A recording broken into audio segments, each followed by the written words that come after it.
So our final speaker for the session is Professor R. Srinivasan, who is a professor of strategy at Indian Institute of Management, Bangalore, and also the head of the other CDPG, which is the Center of Digital Public Goods. His research focuses on studying platform business firms, digital transformation of large corporations, and strategic decision-making in top management teams. Please welcome Professor Srinivasan. Sure. Good afternoon. I should have said good morning, but yeah, it's already afternoon. We've been hearing about how the data has been used. We've talked about the data exchanges. I'm going to explicitly bias towards the supply side of data. We're looking at creating a data ecosystem, and we're looking at what are the trade-offs, what are the challenges in the supply side. A lot of you, individual users, provide data, and therefore we are going to focus on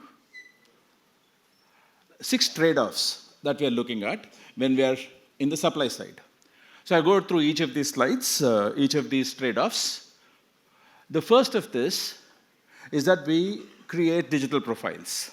The internet economy has taken a lot of data from you. Do you remember, do you know how Instagram decides to give you your next video? Did you ever tell Instagram that these are the kinds of videos I like? You signed up giving some basic information. You talked about your profile, your age, your location, and all of that. And then subsequent sign-ins, you keep telling them that where are you signing, what kind of locations, what kind of devices you have. And slowly, Instagram learns what kind of videos do you engage, what kind of things that happen, what kind of things that you like, what kind of things that you spend some time on, you comment, you forward, you redo it again. Maybe Instagram has an access to, did you laugh at it at all? Hopefully not yet. But Instagram is learning. Not only Instagram is learning from your experience, from your active engagement, but it's also doing a lot of things about what your revealed preferences are. Not just your expressed preferences, which you explicitly gave, which is where all these consent managers work. But when you're looking at revealed preferences behaviorally, you're talking about your activities. You're talking about your micro experiments. Instagram will try and test you with something. They'll show you one video and check whether you're working on it or not. Have you noticed that in the middle of all of these, it'll show you one small advertisement kind of content, and it'll test whether you are in this or not. So these are the kinds of experimental data, and they're trying to create a profile of yourself. And quite a lot of times, given that they're able to collect both express preferences and reveal preferences, the kind of content that they provide is super relevant to you. Is this appropriate? Can we manage consent on express preferences? Absolutely yes. Can we manage consent on revealed preferences? Are there people who are observing what you're doing and therefore picking up and customizing things for you? Wonderful. Do you want customization? Absolutely, I want individualized experience. But at the cost of individualization comes a lot of aggregation. Is there Instagram which is trying to say that what do Bangalore people do? You heard of all those things about what is the most ordered dish on Zomato? Does that mean that, is that aggregation meaningful, or is that individualization meaningful? As a supplier of data, as a provider of data, a significant thing about, do I want to be forgotten so that I don't contribute to this aggregation, but do I want personalization? Significant trade-off. The second trade-off is also stemming from the same kind of thing. As you keep increasingly providing revealed preferences, the better it is at providing you customer experience. This customer experience comes from this opt-in, opt-out clauses. And people have played around this opt-in, opt-out clauses. There are a lot of behavioral experiments on opt-in, opt-out. There have been times where the classic example is about organ donation. If I put out a form outside at the registration desk that people sign up if you want to donate your organs after your life, the acceptance rates, the opt-in rates were close to about 15-20%. If I flip the argument, at the registration time, when I said that if you do not want to donate your organs, please sign out. Flip the option, sign out if you don't want to donate your organs, a lot of us would have actually signed in. And these experiments have happened quite a lot of times. People do not want to make active choices. If it is provided to you as a passive choice, we take it. And this is part of a lot of things, the standard MIT trolley problem, a lot of behavioral experiments have happened. People have actually used this phenomena to prevent suicides, prevent accidents on railway tracks in crowded areas. We have used this philosophy, principles, for a variety of social things, but can there be a regulation around this insight? Can there be a regulation around how can we build opt-in, opt-out options? Can we build how people use insights, psychological data? We have a lot of regulation around active consent on hard expressed data. So the trade-off here is between the private sector wanting all of this behavioral data to provide enhanced experience, competitive innovation for customer experience, but is there a possibility that this can be used to profile a community, profile a particular geography, right? There's a big trade-off there. This is a very interesting map that I have seen. It's a lot of east, center, and west. It's proportion of vegetarians, what percentage of the population is vegetarian. Interesting data, but it actually tells you much lesser than what you want to do. What can you do with this data? What's the use of this data? What kind of inferences can you draw from this data? It does not tell you that people in the East Coast, a lot of them are explicitly non-vegetarians, but it doesn't tell you the frequency of vegetarianism, frequency of non-vegetarianism. This does not give me, if somebody made this, used this data to define demand for non-vegetarian or locate poultry farms, they would actually locate poultry farms all over the East Coast. Absolutely wrong, because the frequency of consumption is not there in this data. So a lot of times we provide active consent and we provide data sets, we create data sets which are disaggregate. You can't aggregate data to derive meaningful this one, or you create sparse, purpose-limited data. This is talking about, are there strict vegetarians? Are there strict non-vegetarians? No, there's no strict non-vegetarians.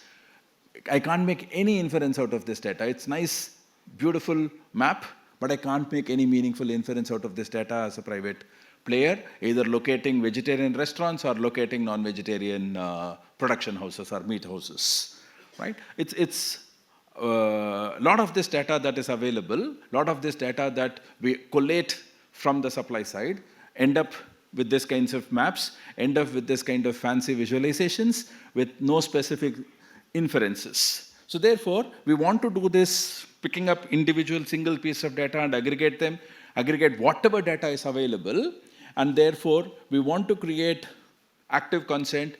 You provide data what you want to. I don't want to provide data that I will consume non-vegetarian only on Sunday afternoons. Do you consume non-vegetarian? Simple, yes or no. And therefore, create a meaningless, beautiful, nice-looking chart. Companies are also not part of, not left behind. Corporations also share data. This is a wonderful piece of data. I've been lauding this company for providing this data out in the open. And given that we know their market shares, NPCI provides market shares of the competitors. PhonePe, this is from a competitor called PhonePe. And PhonePe has providing their insurance and transaction data, district-wise, city-wise, on an interactive map, out in the open, quarter by quarter.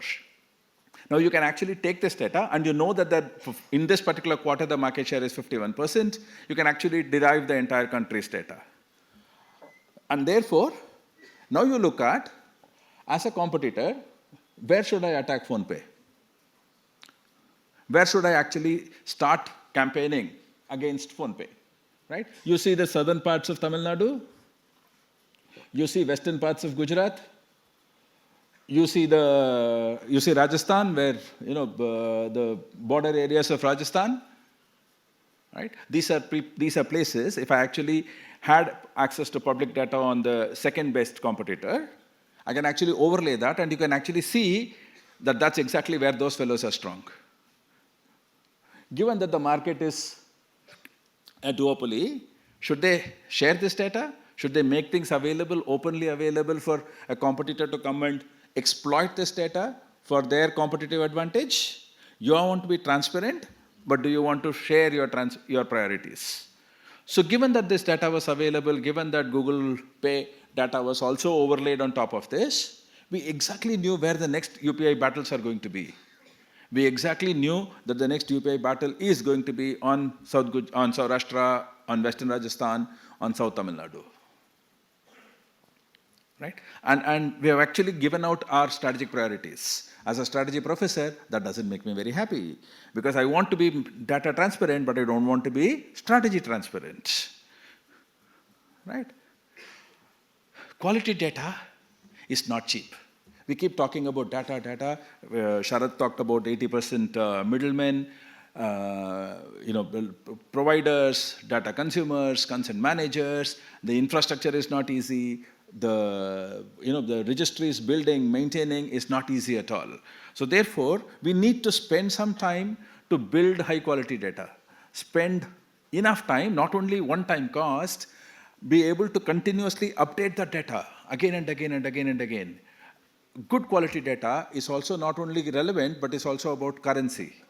If the data is not updated in the last 3 years, we have wonderful data, it's not updated in the last 3 years, right? I keep giving examples of this IODX. I go stand in a Surat bus stop and start looking at when is the next bus coming.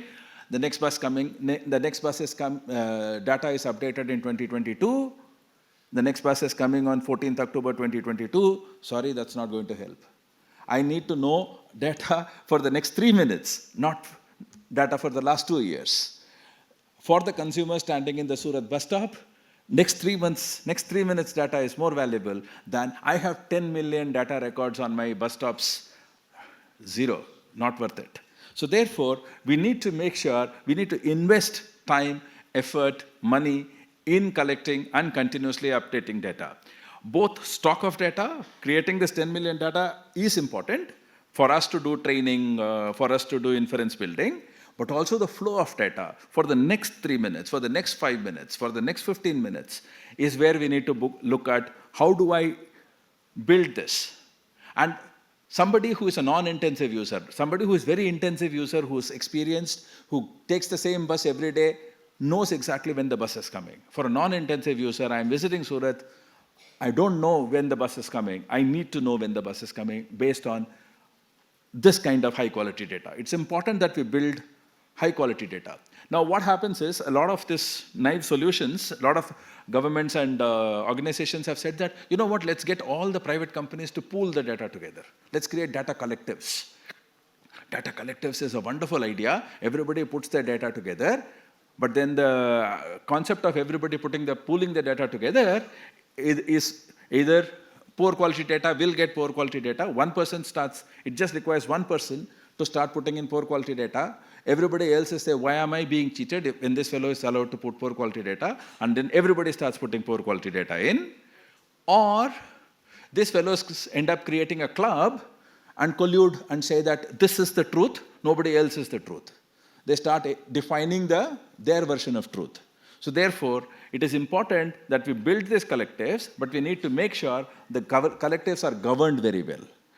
The quality of data is also about how do we govern the quality of the collectives. So therefore, we need to make sure that the public data spend time, spend money, build high quality public data. Governments are willing to spend. Thankfully, we live in a country where the government is willing to spend on building data.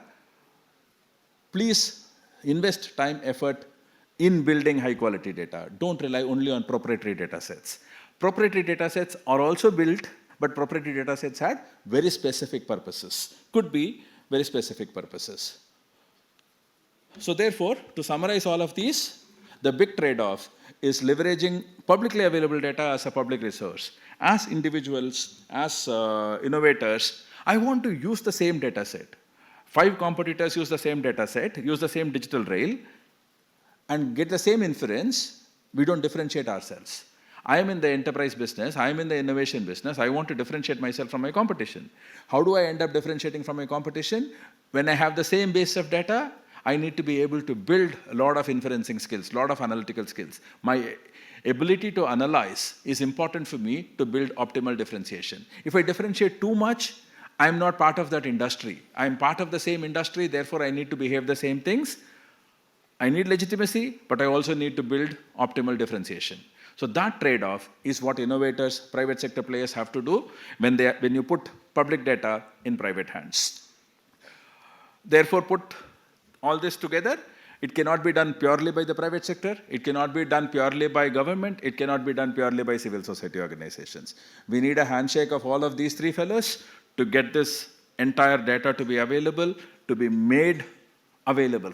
I'm still talking from the supply side, to be made available, high quality data made available, balancing all of these requirements, making sure that we resolve these trade-offs efficiently, consistently, all the time. Thank you very much.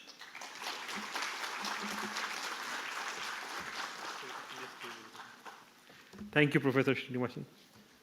If we could have Akshat from CDPG giving a memento to Professor.